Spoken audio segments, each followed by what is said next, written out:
Hello friends, welcome to NRH vlogs. என்னோடய சேனலை subscribe பண்ணுங்கள், பெல் பட்டனை கிளிக் பண்ணுங்கள். இன்றைக்கி நம்ம வெஜ் ஃப்ரைட் ரைஸ் செய்ய போகிறோம். அதுக்கு தேவையான இன்க்ரீடியன்ட்ஸ் பார்க்கலாம். ஃபஸ்ட்டு சாஸ் ரெடி பண்ணிடலாம். ஹோம்மேட் சாஸ், பழுத்த தக்காளி, வரமிளகா, பச்சை மிளகா, 5 பல் பூண்டு அது பேஸ்ட் பண்ணி வச்சுட்டு 1 டேபிள் ஸ்பூன் கடாயில் ஆயில் ஆட் பண்ணிவிட்டு இந்த பேஸ்ட் பண்ணதை ஊற்றிட்டு இது நல்லா கொதி வந்த பிறகு 1/2 டேபிள் ஸ்பூன் சர்க்கரை போட்டு நல்லா சுண்டின பிறகு இறக்கி வச்சிடலாம். ஃப்ரைட் ரைஸ்க்கு கேபேஜ், கேப்சிகம், கேரட், பீன்ஸ் எடுத்திருக்கேன். மீடியம் சைஸ் ஆனியன் ஒன்று எடுத்துருக்கிறேன். கார்லிக் சாப் பண்ணி வச்சுருக்கேன். இப்போ நம்ம ஒரு பேனில் ப்ரீ ஹீட் ஆகிட்ட பிறகு ஆயில் ஆட் பண்ணிவிட்டு 3 டேபிள் ஸ்பூன் ஆயில் ஆட் பண்ணியிருக்கேன்.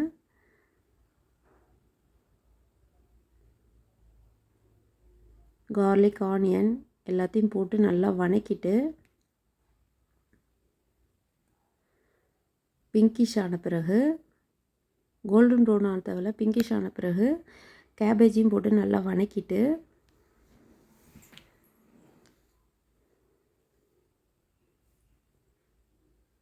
குடமிளகாவே ஆட் பண்ணி அதையும் நல்லா வதக்கிட்ட பிறகு கேரட், பீன்ஸ் ஆட் பண்ணிவிட்டு தேவையான உப்பு போட்டுட்டு நல்லா வதங்கின பிறகு நம்ம ரெடி பண்ணி வச்ச சாஸ் 1 டேபிள் ஸ்பூன் இருக்குல்ல, அதை ஆட் பண்ணிவிட்டு